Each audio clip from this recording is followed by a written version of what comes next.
ओएवी रो admit card आमे केनता करी download Karma ई video रे आसन जानमा। पहला करी करी तले देथि मैं डिस्क्रिप्शन बॉक्स रे जेन लिंक दिया है से लिंक के आसी जिवे। लिंक के आसला पर देखो एटा ओएवी एडमिट कार्ड डाउनलोड करवार सेक्शन टा आसी जिबा। ऐसे करी अपन मन रजिस्ट्रेशन नंबर दे कर भी करि पारबे आ ओएवी पिलार स्टूडेंट रो तार ना फादर नेम क्लास दे कर भी करि पारबे। मुई रजिस्ट्रेशन नंबर दे करी जगरी करू छे। ऑनलाइन कला बेला प्राय देखते रजिस्ट्रेशन नंबर से रजिस्ट्रेशन नंबर के दे करी लॉगिन हेबे। लॉगिन हला पर डैशबोर्ड टा एंता दिसबा।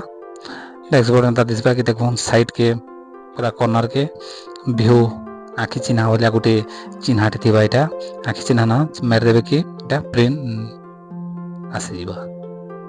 आपनकर एडमिट कार्ड टा बाहरी जीवा। एडमिट कार्ड रो ऊपर देखन प्रिंट थिबा। प्रिंट कर देबे।